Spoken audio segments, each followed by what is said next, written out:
তো স্টুডেন্ট আবারও চলে আসলাম তোমাদের মাঝে একটি স্কলারশিপ নিয়ে হাজির হয়েছে। তো আজকের এই স্কলারশিপের নাম হচ্ছে সহানুভূতি স্কলারশিপ। এই স্কলারশিপ কারা আবেদন করতে পারবে, কিভাবে আবেদন করবে, সমস্ত বিস্তারিত তথ্যটাই কিন্তু আজকে এই ভিডিওর মাধ্যমে স্টেপ বাই স্টেপ আলোচনা করব। তাই ভিডিওটি স্কিপ না করে সম্পূর্ণটি দেখার জন্য অনুরোধ রইল। চলুন বিস্তারিত তথ্য এক নজরে জেনে নিই। তো তোমরা এখানে দেখতে পাচ্ছ উল্লেখ করা আছে সহানুভূতি স্কলারশিপ 2025-26। তো এই সহানুভূতি স্কলারশিপটা কি সেই সম্পর্কে কিন্তু আমরা একটু ডিটেলসে জেনে নেব। তো এখানে কিন্তু সরাসরি বলা হয়েছে বিকাশ ভবনের তরফ থেকে এই বিশেষ স্কলারশিপটি প্রদান করা হবে। শারীরিকভাবে প্রতিবন্ধী ছাত্রছাত্রীরা এই স্কলারশিপের জন্য আবেদন করতে পারবেন। তবে প্রতিবন্ধীদের অবশ্যই বিশেষ সক্ষমতার সার্টিফিকেট রাখতে হবে। তোমাদেরকে বলে রাখি, এই যে সহানুভূতি স্কলারশিপ, এই স্কলারশিপটা কিন্তু বিকাশ ভবন থেকে পরিচালিত। তো এই বিকাশ ভবনের তরফ থেকে কিন্তু বলা হয়েছে শারীরিকভাবে প্রতিবন্ধী ছাত্রছাত্রীরা এই স্কলারশিপের জন্য আবেদন করতে পারবে। তবে যারা আবেদন করবেন সেই সমস্ত ক্যান্ডিডেট অর্থাৎ সেই সমস্ত স্টুডেন্টদের কিন্তু প্রতিবন্ধী সার্টিফিকেট অবশ্যই থাকতে হবে, তবেই কিন্তু তোমরা আবেদন করতে পারবে। তো তোমাদের এই বিকাশ ভবন থেকে কত টাকা দেবে সেই টাকার অ্যামাউন্টটাও কিন্তু আমাদের এখানে উল্লেখ করেছি আমরা। তো বলা হয়েছে কত টাকা বৃত্তি পাবেন অর্থাৎ স্কলারশিপ অ্যামাউন্ট। তো বিকাশ ভবনের তরফ থেকে ছাত্রছাত্রীদের উদ্দেশ্যে দেওয়া এই স্কলারশিপের মাধ্যমে প্রতিবন্ধী ছাত্রছাত্রীদের প্রতি বছর কিন্তু 12,000 টাকা করে স্কলারশিপ পাবে। প্রত্যেকটি বছরে কিন্তু তোমাদের 12,000 টাকা করে স্কলারশিপ দেওয়া হবে। তো কারা এখানে আবেদন করতে পারবে, তো সেটা আমরা দেখে নেব। তো কারা এখানে আবেদন করতে পারবে সেই ক্ষেত্রে এখানে কিন্তু আমরা উল্লেখ করেছি, বলা হয়েছে জনশিক্ষা প্রসার অধিকার কর্তৃত্ব প্রদত্ত প্রতিবন্ধী ছাত্রছাত্রীরা সহানুভূতি স্কলারশিপে আবেদন করার জন্য কি কি যোগ্যতার প্রয়োজন, এবার সেগুলো জেনে নেওয়া যাক।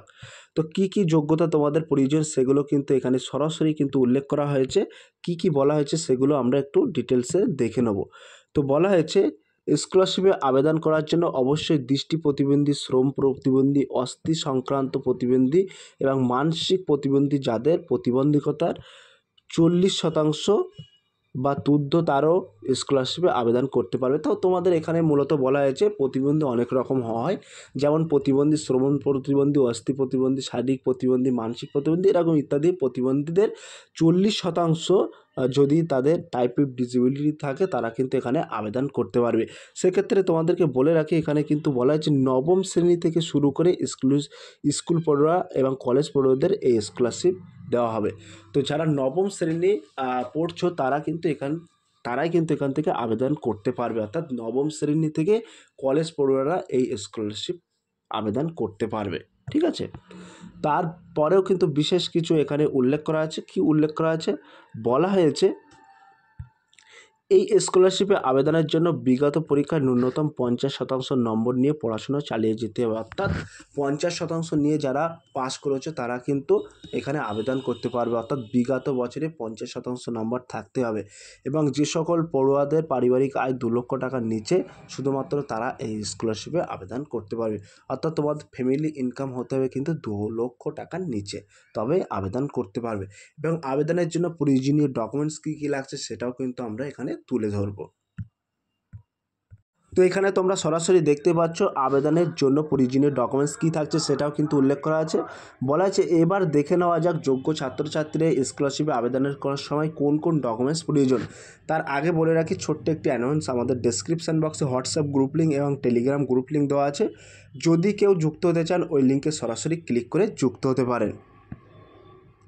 তো এইখানে কি বলা হয়েছে, বলা হয়েছে সরাসরি কিন্তু এখানে বলা হয়েছে আবেদনকারীর জাতীয় পরিচয়পত্র যেমন আধার কার্ড, তারপরে বলা হচ্ছে বিগত বছরের অর্থাৎ বিগত পরীক্ষার মার্কশিট এবং মাধ্যমিক উচ্চ মাধ্যমিক পরীক্ষার মার্কশিট, তারপরে বলা হচ্ছে পারিবারিক বার্ষিক আয়ের প্রমাণপত্র, তারপরে বলা হচ্ছে আবেদনকারীর পাসপোর্ট সাইজের ছবি, তারপরে বলা হচ্ছে বিশেষ সক্ষমতা প্রমাণপত্র বা প্রতিবন্ধী কাস্ট সার্টিফিকেট, এবং তোমাদের যদি কাস্ট সার্টিফিকেট থাকে যেমন ওবিসি, এসসি, এসটি ইত্যাদি সেটাও কিন্তু তোমরা অ্যাটাচ করতে পারো। ঠিক আছে, তারপরে কিন্তু এখানে বলা আছে সহানুভূতি স্কলারশিপ আবেদন প্রক্রিয়া, অর্থাৎ কিভাবে তোমরা আবেদন করবে সেই সিলেকশন প্রসেসটা কিন্তু এখানে উল্লেখ করা আছে। এটা কিন্তু খুবই গুরুত্বপূর্ণ।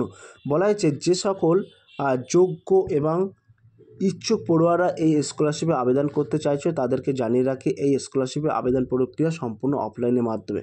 তো তোমাদের কিন্তু অফলাইনের মাধ্যমে আবেদন করতে হবে। আমি একটি ভিডিও বানিয়ে দেবো যে কীভাবে তোমরা আবেদন করবে এবং কোন ঘরে কী লিখতে হবে সেটা কিন্তু আমি সরাসরি তোমাদের মাঝে একটি ভিডিও করে বলে দেবো, ঠিক আছে। তো এইখানে বলা হয়েছে এক্ষেত্রে প্রথমে এই স্কলারশিপে আবেদনের ফর্মটি প্রিন্ট আউট করে নিতে হবে। তো এইখানে আমি একটা লিঙ্ক দিয়ে দেবো, ডাউনলোড বলে একটি লিঙ্ক থাকবে, সেই লিঙ্কে ক্লিক করে কিন্তু তোমরা সরাসরি ওই ফর্মটি PDF আকারে ডাউনলোড করে প্রিন্ট করে নিতে পারবে এবং সঠিকভাবে পূরণ করে প্রয়োজনীয় ডকুমেন্ট সংশ্লিষ্ট জেলা জনশিক্ষা প্রসার অধিকারের কাছে জমা করতে হবে। আপনার বিডিও অফিসে গিয়ে কথা বললেই হবে, ঠিক আছে। তো এই যে ফর্মটি অফলাইনে ফর্মটি কিন্তু জেলা জনশিক্ষা প্রসার অধিকারের কাছে জমা করতে হবে। তো সেক্ষেত্রে তোমরা বিডিও অফিসে কথা বললেই কিন্তু বলে দেবে, ক্লিয়ার।